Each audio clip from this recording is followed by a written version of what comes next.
Welcome to the At Leisure Podcast. This is a show about sports, video games, movies, and just basically the things we do with our leisure time. Today we are talking about the second round of the NBA playoffs, and specifically the Mavericks versus the Thunder. To do all this, we have a first-time guest, an absolute Thunder expert, Kaylor. Thanks for joining, man. No problem. I don't know about Thunder expert, but I do spend a lot of time watching and studying the Thunder, so that's what I can contribute at least a little bit. That's what makes you an expert, man. That's what I'm talking about. All right. If we sound a little different, it is because we are doing this podcast over a phone call because we've had technical issues, and believe it or not, Oklahoma is being hit with some severe weather, so internet is down, and we want to get this podcast out sooner than later since the series is going to start tomorrow. So I'll try my best to make it sound good, but we'll have another episode a little bit scratchy, but if you can bear with us, I think it'll be good stuff. Also, this should be one of our more popular episodes because according to podcast stats, 85% of our listening audience is either from Texas or Oklahoma. So no pressure, but you might be the most listened to podcast. Hey, there we go. But we can just start off with, man, let's talk the Thunder first. They swept the New Orleans Pelicans. How did the Thunder dominate? Tell us about that series. Yeah, so got to start off with the caveat that Zion Williamson was ruled out right before the series started, and that definitely changed a lot for the Pelicans themselves. But the Thunder, I mean, they're coming in kind of the underdogs with no real postseason experience. And so, yeah, it was a pretty big victory on their part to be able to come in and not only win the series, but to sweep the series. Funny to say underdogs when they're the number one seed. Yeah, maybe statistically not the underdogs, but people in the national media seem to be kind of underrating what they could actually do in their first attempt here at the postseason. Yeah, so kind of a few things that stood out in that first round series. One was that very first game. It was kind of a slogfest between the two teams, pretty low scoring on both sides, which if you look at the series against the Pelicans overall, they did not score a whole lot in any game, but the Thunder kind of matched that tone. I think that was the one where it looked like they were kind of overwhelmed by their first postseason experience a little bit. Some of the guys that contributed quite a bit during the regular season had a little bit of an off night, at least shooting-wise. But defensively, they were able to lock in and come up with a lot of big stops. And then at the very end, SGA kind of turned it on and was able to get the buckets that they needed, while Chet, on the other end, he got just a massive block against Larry Nance. Kind of a two-way play, but a lot of good execution down the stretch. And that's been a strong point with the Thunder all season, is a lot of clutch play in games. Yeah, and you're talking about low scoring. I think the playoffs in general, I've loved how the officials have been calling the games. It is so physical, which lends to, lower scoring games. Right, and a lot of people in the regular season were talking about how SGA just earns a lot of his points at the free throw line and can't really do a whole lot beyond that. And his free throw attempts are way down, but he's still definitely finding ways to get around that and get the points that he's used to getting, maybe a little bit less than usual, but a lot of the same buckets he's used to. Yeah, I was about to ask how he played this series. Like, obviously they swept him, so you'd think your best player is playing well. But was he his same old self, or was his teammates helping him? How was that? Yeah, this one, it looked like he himself did not quite have the production that we're a little bit used to. But I think he did rely on his teammates a lot to provide the space, because New Orleans, the way they matched up, they put their strongest defender on SGA to kind of limit what he could do. And that freed up some of the other perimeter guys to be able to create a lot more with a little bit weaker defenders on them. So J-Dub had a really good first ever playoff experience in this matchup against the Pelicans. Dort was on fire for three in that first round matchup, just because he had a lot more space and room to work with, because everybody was kind of geared into guarding Shea and stopping him from getting into the paint. Pelicans weren't exactly a deep team coming in, so it makes sense that you have one good defender on Shea, and he's like, all right, I'll take advantage of all these other mismatches that are all over the court now. Mm-hmm. And that's about how it went, huh? Anything you think will carry over into the series, like any injuries or strategies you saw, or maybe just experience? Yeah, some experience stuff. I talked about how that first Thunder game was kind of a slogfest. They only won 94-92, and then it kind of repeated a similar process in the fourth game where they closed out the series. But in the second and third game, the Thunder just kind of lights out shooting. They were able to push a big lead and then keep that lead against the Pelicans and not let them fight back very much at all. So part of the experience, I think they were able to learn how to win in a few different styles. So whether it was a really tight game or whether they just kind of ran their plan to a flawless execution and were able to just jump out to that lead and just keep it going, which I think against the Mavericks, I think that would be a really good way to be able to adapt to whatever the scenario is, because I think we all know that the Mavs can be kind of up and down. We saw that a lot in the first round, not to jump too far ahead, but regular season as well. They had a kind of dry stretch there for a while. Then post All-Star break, they really clicked it into gear and were able to just kind of cruise at a really high level for a while. So the Thunder have a good ability to kind of match what the Mavs are throwing at them and then find a way to win no matter what the scenario might be. Right. Well, is there anything else from that series? Did you wish that Zion was playing, or was it nice to just get a sweep and move on? I mean, I think it would have been kind of nice to feel a little bit of tension, is not quite the word I'm looking for, but a little bit of more of a fight in the first round series as kind of their first test. But I think if any young team could get away with knowing that they are just superior to the other team, doing the work that they need to do, and then carrying that over to the next round and not really getting too full of themselves before they get into that next matchup, I think the Thunder team really showed a pretty strong composure that I don't think that's going to be as much of an issue as it might be with some other teams. Yeah. It's probably a good sign that they just took care of business and didn't mess around with a much lesser team. Yeah, and this long break they've had, kind of getting into your question earlier, SGA did roll his ankle at the end of the first quarter in that last game, but they're going to have 8 days off in between that final game of the first round and then the first game of the second round tomorrow. So I think that time off has been really helpful for getting, I don't think it was a really serious injury, but it's getting some recovery from that. I think even Chet, he wasn't injured, but taking a lot of that bruising from Jonas Valanciunas, getting a little bit of rest from that. I think that recovery time is going to be very advantageous for the Thunder. It almost felt like Valanciunas was their best player against y'all. Yeah, I would definitely say so. Makes me think about the Mavs bigs and how that'll match up, but I guess we can get into that later. Anything else you want to talk about with this series before we move on to Mavs? I think that's most of it with that series, except I would say Giddey had a much better series than I think a lot of people expected going into it. Yeah. He had a very up and down season, but he was able to kind of find his spots, play within more of the rhythm of the offense. And so I think that's a pretty big positive moving forward into the second round. Yeah, Giddey's interesting because, being down here, everyone seemed to be ready to ship him off about halfway through the season. So anything you can get from him, I think, is probably a confidence booster for him more than anything. Absolutely. Well, all right, we can jump into the Mavs series. The Mavs won in 6 games over the Clippers. It was not the same feeling of dominance, but I do think that the whole time I felt pretty confident that the Mavs were a better team if they could just get things together. The biggest reason that the Mavs won this series is not what you would expect, but it was the defense. Game 1, they opened with the strategy of having Luka guard the weakest offensive player, because that's basically what they did a lot of the regular season. So, he's guarding either Coffee or Man, try to keep him off the ball and conserve his energy. And the Clippers, they knew this. Their game plan was, hey, we're just going to attack Luka and, single him out. So they would exploit it by doing a super high ball screen to switch Luka onto Harden, and then Harden would just tear Luka up. Luka doesn't have a lot of lateral quickness to begin with, and he has a nagging knee injury, and Harden took advantage. So I think even the Mavs were expecting that. So the first way they countered that was, all right, we'll have Luka press Harden and angle him towards the baseline where we had our big man ready to take away the rim if Harden drove. But obviously Harden would drive, and that would force the backside to drop to the big man that was guarding our big man, and that gives up a corner 3 or the new mismatch down low.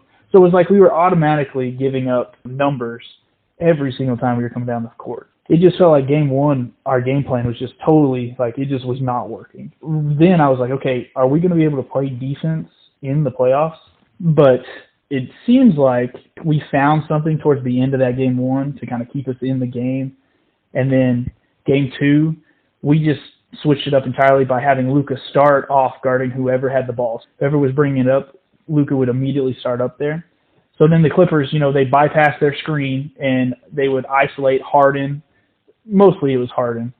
And Harden would be like, okay, I have the matchup I want, but it would throw off their rhythm and he would just go 1v1 every possession. Originally, you would be in the flow of your offense, you would have options, you would move the ball around, but they would just 1v1 and Luka was giving all his focus to defense. He obviously is the main ball handler, so he was still moving the offense, but he was not scoring at the normal clip. If you look at his numbers, it was probably one of the worst playoff series he's had. I mean, he still averaged 30 points and like 9 assists, and like he still pads those stats, but it was not nearly as efficient as usual. I think that is because of how much effort he was given on the defensive end, and I think that's why we won the series, because he was that game 2. He had the best defensive rating I think he's ever had. They were like 2 for 14 against him. It was crazy. He was shutting them down. He was doing a way better job of moving his feet and staying in front of Harden. And then if he did get beat, he would pursue better, because sometimes he does this thing where he pokes out the back. Like they blow by him and he'll poke out the back, and if he misses, then he just kind of stands and watches. And that was just not working at all. But in game 2, he would chase, so instead of having that big man have to commit, that big man would step up. Harden would take, a hesitation, and by then Luka was able to catch up and get back on Harden again. And then our defense wouldn't get broken down so easy. So it was just a lot of that in game 2, and we won that game, and then kind of rode this strategy the rest of the round. I guess we just only lost one more game after that, and it was because there are some downsides to the way they were playing the defense. So if in game, I think at 4, Harden was continuously able to break down Luka. He was just blowing by him, and even though Luka was pursuing, Harden had this floater that he always had the floater open, and no matter what, we couldn't, he would not miss that shot. So usually when Luka would get beat, the big would step up, and before the big could get there, Harden would shoot a floater over the big man, and he would make it. And he was making it every time, and I was like, why are we not changing the strategy up? It was killing me.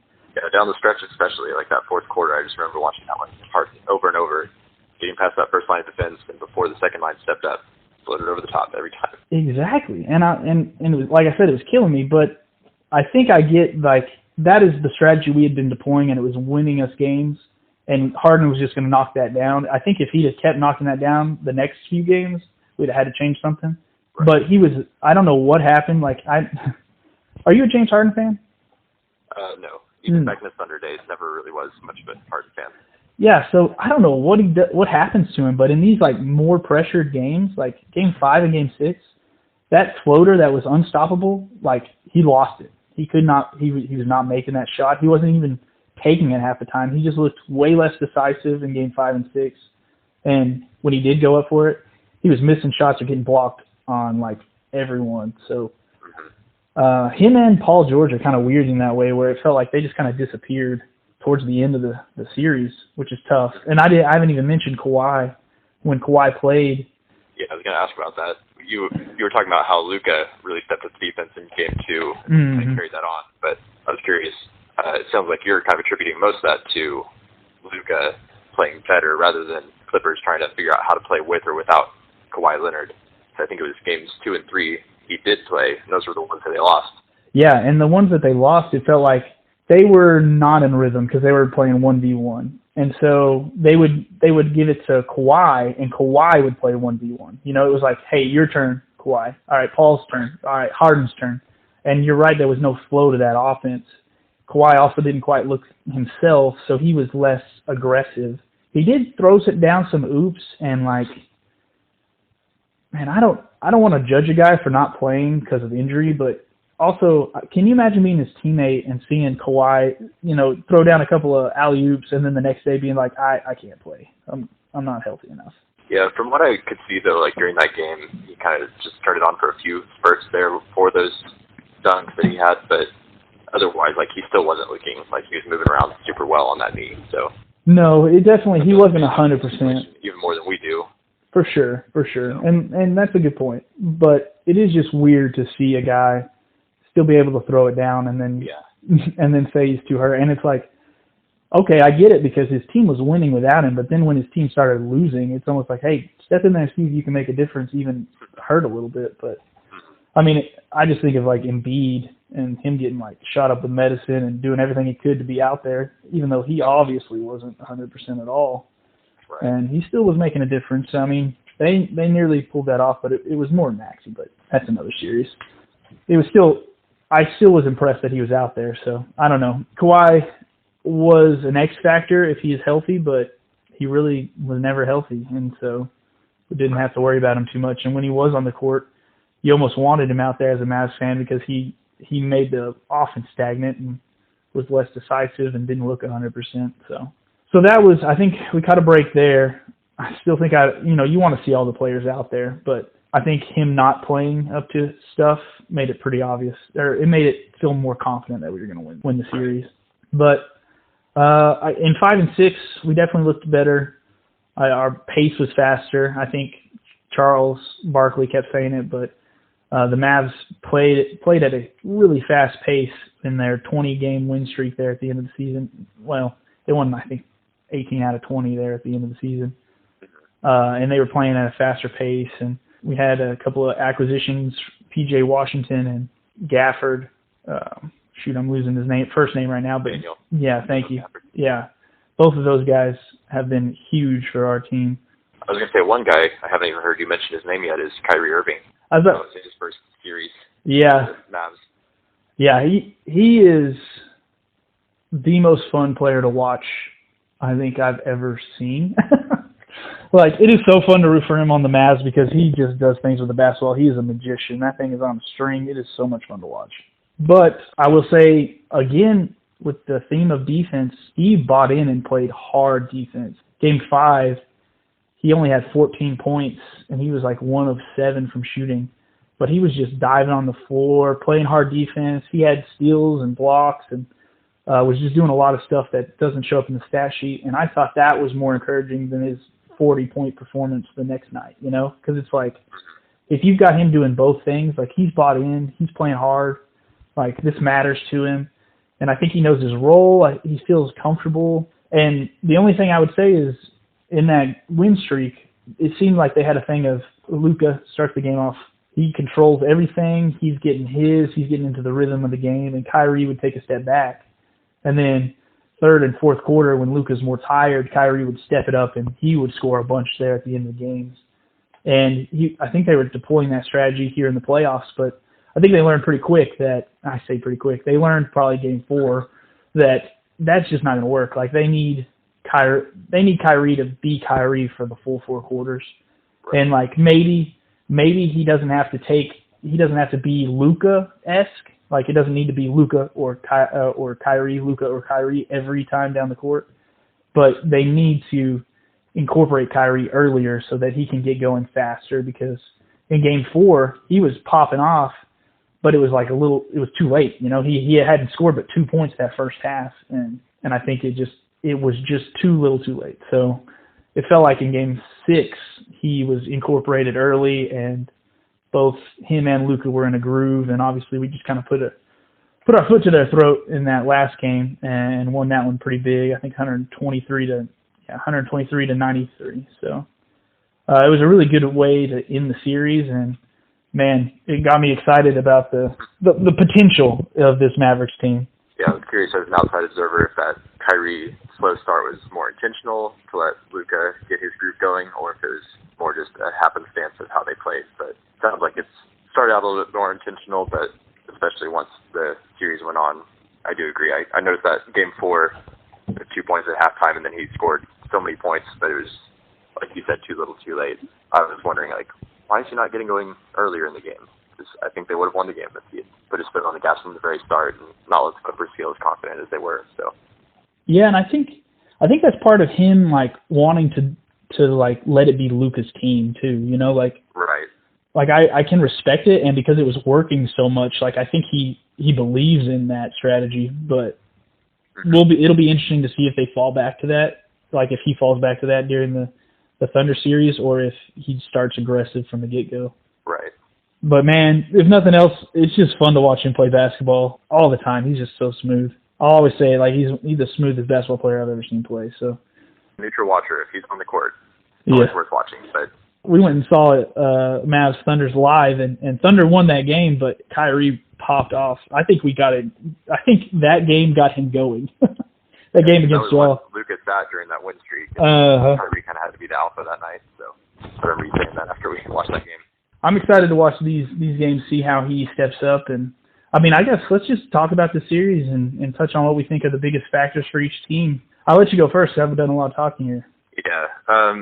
So point number one, I would say, for the Thunder is the defense of Lou Dort. I didn't really touch much on that during the first-round matchup against the Pelicans, but he was guarding Brandon Ingram and was just all up on him from the very start to the very finish of every single game. And, I mean, people were talking about Brandon Ingram like he was just a terrible player after that point because he had such a bad series. Like wondering what his future is going to be in New Orleans because of how Lou Dort was playing defense on him. So Dort, his defense is going to be kind of the crucial piece that the Thunder will need because they'll get scoring on nights. They'll have kind of a balanced team, but how he's able to do guarding some of these top guys for the Mavs, I'm not quite sure who he's necessarily going to be the primary defender on because obviously Luka and Kyrie are both kind of ball-dominant players, but he's very skilled at either one. I've heard a lot of people saying that they think he would be on Luka for most of the time, but I would almost advocate that I think he would be a better defender on Kyrie Irving just because I think Luka, no matter what, he's going to get his stats. He's going to get his high 20s, low 30s points. He's going to get near triple-double with rebounds and assists. But if you can lock down Kyrie Irving and not let him get going, kind of like happened a few times against the Clippers in that first-round matchup, I think that would be kind of the crucial piece is limiting Kyrie's scoring with Lou Dort's defense. Yeah, that's a good point. I've been seeing like online they're calling it like the Dorture Chamber, which is a hilarious nickname. That's incredible. A few years now. That's incredible. But I think that's an interesting case to put him on Kyrie. How tall is Dort? Somewhere around like 6'4". Okay. Yeah, so he'd be shorter on Luka he for can sure. bother some taller guys, but super strong with that shorter height. But I think, he's super quick, has great screen navigation. I think that would be really useful against Kyrie. Mm-hmm. And having that size matchup, Kyrie doesn't have as much size on him as Luka does. Yeah, it's funny you point out your best defender as being like a key to your games, and I'm still going to stick with like, can Luka play defense like he did against the Clippers? Can our weakest defender be strong? I'll be interested to see how y'all attack him. Do you think they'll single him out, or do you think they'll just play within confines of an offense that they've been going with?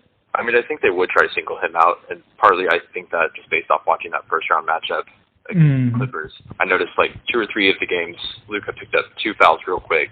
I think if the Thunder watch that, they might try to see, hey, can we drive the ball at him? Not necessarily one-on-one, but can we get him on the move and get our guys just going in his direction to try to get him off balance and take kind of a cheap foul early on? Because if they can, like I said, they're not going to stop him on the court necessarily from getting his stats, but if they can kind of play him off the court by keeping him in foul trouble a bit more consistently, I could see that being something they do. Yeah, and obviously he's super emotional, so if you get 2 fouls on him early, it'll mess up the whole Mavericks vibes. Right. So I think that's the key is can Luka play good defense and keep his head. Yeah, and that's one other thing I was thinking about when you were talking about the Clippers matchup is how it was a lot of one-on-one. The guys were trying to just go ISO against him. Their offense is very much not that way. They'll do a lot of drive and kick and then drive again and kick out again and just kind of a constant churn of guys in motion. Very different from the old Thunder system, but they're constantly moving the ball, repositioning, and so they're hunting for those matchups, not necessarily like mismatches, but see like where's our opportune time in this offensive sequence to just attack. That would often be when Luka gets on guys. I'll be interested to see if we use the same defensive strategy. Like, are we going to try to shade to like the baseline like we did with Harden, or if we're going to try to put Luka on the weakest offensive player again, or do we just revert back to game 1, or do we keep the same strategies? Y'all's team is definitely different though in the sense of you don't have a big man like Zubac that was like abusing us when we were using the backside help because that was always a mismatch. It was like putting one of our wing guys on a super big 7-footer. And y'all got Chet. Is he y'all's 5 all the time now?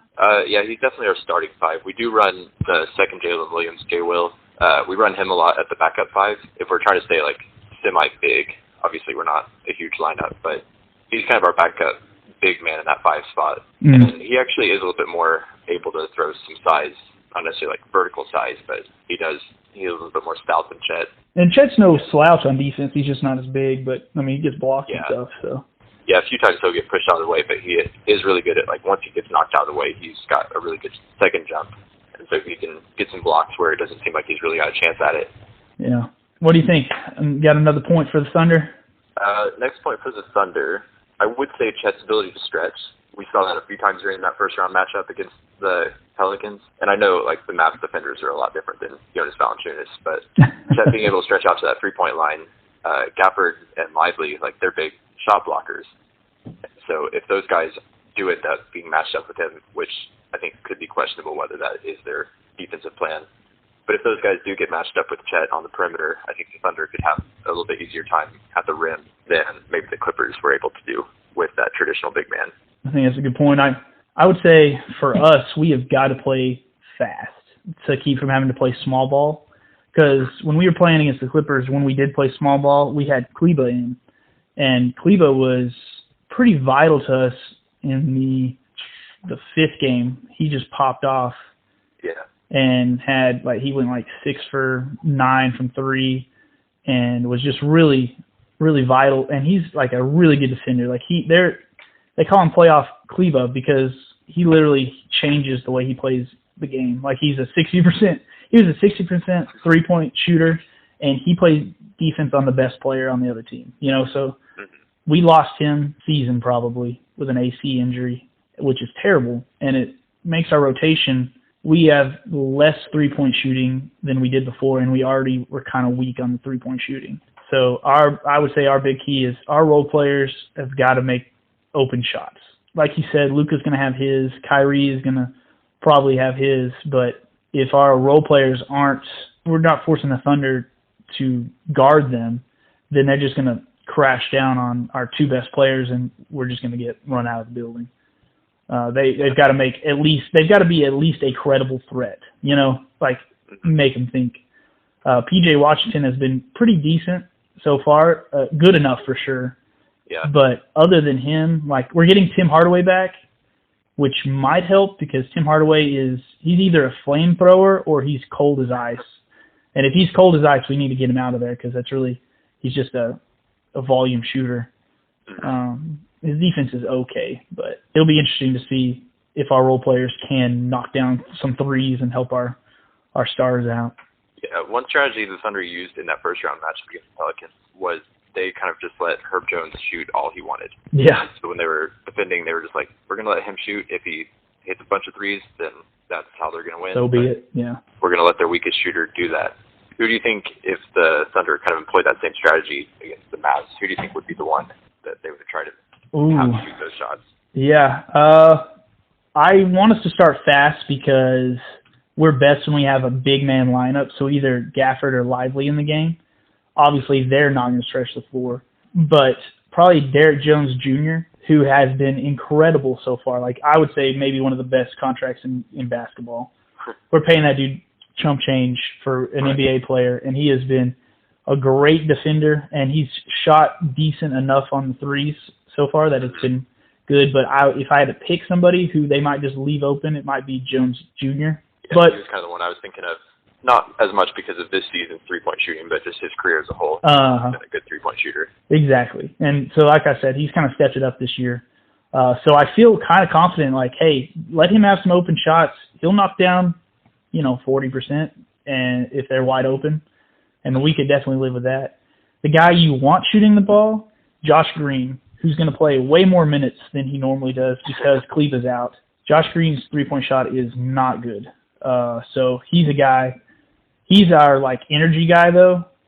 He'll come in, he'll play hard, he'll get rebounds he's not supposed to get, he'll get some steals, and he'll drive to the basket and not have a clue what to do with it, but he's pushing the ball. And so he's a guy that I can see y'all just leaving wide open. Dante Exum is a guy who during the season was really good for us. He won us some games, was really key. He was a big part of our rotation. Yeah. And he's just kind of looked out of it during the Clippers series. He didn't play a ton because he would go out there and he just looked overwhelmed, I guess. Yeah. And credit to Kid. If you look overwhelmed out there, he's pulling you. He's done a pretty good job of having a short leash of hey, I can't have you out there figuring it out for 20 minutes. So those are the two guys, I think, Josh Green, Dante Exum, and Derek Jones Jr. I'd feel comfortable with Jones shooting. Would not feel comfortable with Exum or Green shooting right now. Okay. And I would definitely also say if Dwight Powell plays, y'all want him touching the ball as much as possible. Oh, yeah. Jason Kidd said he might take some of Kleber's minutes, and I'm a little worried about that. Yeah, I was about to ask you. You talked about Gafford and Lively being kind of that big man role with kind of the more not traditional big, because they're definitely not traditional in the sense that they're very mobile, they're very shot blocking, kind of lumbering around. But in the small ball lineups, that was Kleba that was getting that small ball 5 spot. So I know Powell is one option. When they acquired him, I know they were talking about P.J. Washington getting some small ball 5 looks. Do you think that is an option they go with, or do you think that would be more Powell? I honestly think, oh man, I bet they put an option that they have in this case. I really hope they don't use Powell. I hope they do put PJ at the 5. He's not, I mean, he's lanky. He's got long arms. He's 6'7". He's a great defender, but I wouldn't feel super comfortable having him at our 5. But, you know, obviously that's what we might have to do. I mean, Kleba was just so, he does things out there that you just can't, like his defense, he's like 6'10", play defense like a guard, you know. He's just very switchable. Very switchable. And when he's knocking down threes, he's a great player to have. So it's going to be a hard one to. We just really need to rely on not having to go small ball. I think. Yeah, if we have to, we'll use PJ, like you said. Okay. A lot of the playoffs so far has been like somebody takes game 1, what's the counter to that the other team has in game 2, and then game 3, what's the counter to what happened in game 2. So I was just curious about the Mavericks, how they counter if the big lineup with kind of that archetype of Gafford and Lively isn't working. Where can they really turn to in that spot?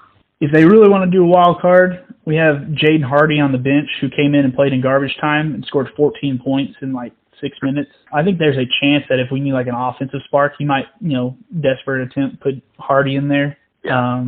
He's not a great defender at all, but he's pretty tall. I mean, we might use him instead of Powell and put PJ at the 5 still. Also, having Luka out there is kind of helpful because he's a big guy. We might go zone some and put Luka down low. That's something anybody who's watched the Thunder a lot knows, that they don't really know how to solve the zone. I don't know if you're joking or not. Oh, I'm not. Really? They struggle with the zone? Well, then we might actually see that. I mean, I think they've gotten a little bit better at it, but it still is kind of, they'll just pass the ball around the perimeter and not really know how to attack it quite as directly, because their game is just so predicated on drives instead of passes that they don't have quite the same opportunity to drive in as they're used to. So, well, that might be something to look out for. Yeah, could be something for sure. So we got Luka's defense for the Mavs, role players making their 3-point shot, needing to have a fast start so that we can keep our bigs in there. Anything else for the Thunder you thinking about? I mean, Lou Dort continuing to be able to hit threes, because as soon as he stops hitting threes, I think the Mavs will just not guard him anywhere near as closely as they might initially start guarding him. If he can keep them engaged, like spacing out towards him when he's shooting, and even Giddey to some degree, he shot 50% in that first-round series. If he can keep hitting a little bit, and I don't think Giddey's ever going to pull defenders out of the paint to go guard him, but if we can at least keep them on their toes a little bit, thinking more towards the perimeter, I think that would open up the space a little bit more in the interior for some of our other guys like J-Dub, Chet, SGA. And then Cason Wallace, we haven't talked about him and his defense yet. I think he's still kind of learning the ropes of how to defend different guys, but he did a very exceptional job on CJ McCollum in a lot of spots in that first round matchup. And so I think he played the 6th most minutes of any Thunder player in that first round series. So most minutes of anybody off the bench for a rookie guard who's very defense oriented, but also like he'll hit an open 3. He's kind of learning to pick his spots there. Moves the ball pretty well. Not like a primary initiator, but like a pretty decent secondary creator. So I think he could be a pretty good X factor. And there might be times where they decide to play Dort and Cason Wallace at the same time. And so, especially if we go small ball. Yeah, put Dort on Luka, put Cason Wallace on Kyrie, and then kind of have some of your other defenders able to be there to rotate in and out if they need to. That's a good one. I guess the last one for me is still Luka. So Luka has not shot the 3 good at all against the Clippers. I think that's partly because of his knee, because he's all about that step back 3. And I don't feel like he's generating the power enough. Like it feels like all his shots are short or like back rimming out. So if he can make that step back 3, I think y'all might be toast, because that opens up all his game. But against the Clippers, he was like probably 15% from that thing. It was ugly. So if he gets into, like, I'm worried about this Shea Luka MVP narrative, like who's better. Because if he gets into like a match with Shea, say Shea hits an incredible shot, Luka comes down the court, tries to do a step back three, misses that, kills all our momentum, y'all get the ball back, score. I can see how it could like collapse us because it's just not a effective shot right now. But if he's making that, it's super demoralizing because y'all could play the best defense ever, and it's just really not a guardable shot. So that could be huge. If he's making those, I would pick us to win. If he's not making those, I think it's going to be much harder for Mavs to win. I just need him to shoot 30% of those, you know? Like, he doesn't have to shoot a high percentage, but he can't miss every single one of those he takes. Yeah, one fun thing about that MVP discussion with Luka and SGA, I think from most perspectives, they're fighting for that number 2 spot with Jokic top dog. But that announcement of who is the announcement of the top 3 MVP for the season is going to come out on Wednesday of this week. Nice. So, between games 1 and 2, SGA and Luka will know who is the number 2 guy, who's the number 3. And I've heard some theories that might kind of ignite whoever gets that 3rd spot a little bit more to, hopefully under control, but like step up a little bit more in the series than they might have initially because they kind of feel slighted on how that turned out. So it's a good point. An interesting wrinkle, but a little bit more psychological warfare in that point that is out of their control. But yeah, between Shea and the fan bases too. Between Shea and Luka, I don't know who's more emotional. So yeah, I don't know. Yeah, it's a close one. Yeah, I almost want Luka to get there just to light a fire under his butt. But I think he should get first. But that's just another podcast. Well, anything else before we wrap it up? I can't think of a whole lot more. Man, I'm super excited for this. I'm glad that I don't like it because I kind of root for the Thunder when they're not playing the Mavs just because, I'm living here. But it'll be exciting. On that board for a while. It'll be exciting to see my 2 favorite teams square off. And I've been a Mavs fan my whole life, and I don't think anyone will be. I'll always love Dirk more than any other player, but Luka has been fun to watch, and I'm just excited to care about NBA basketball again. After not making the playoffs last year, I was like, you know what, I might not watch NBA for a while, and then, oh no, I just need my team to be good. I'm a bandwagon fan. But thanks for hopping on. And before we go, what's your pick for the series? Oh, I'm Mavs in 7. Mavs in 7. Yeah, I was going to go Thunder in 7. Yeah. Wait, neither of us think it's going to be an easy series. No, I would say 6 if the Thunder had that home game for number 6, but with that game 7 at home, I'm going to go with that one instead. Yeah, that's fair. Again, if Luka's hitting that step back, I'm saying Mavs in 6. If he's not, Mavs in 7. Well, we'll have to see. Well, thank y'all for listening and handling this phone audio. If you enjoyed it, don't forget to like and do all the things. But see ya.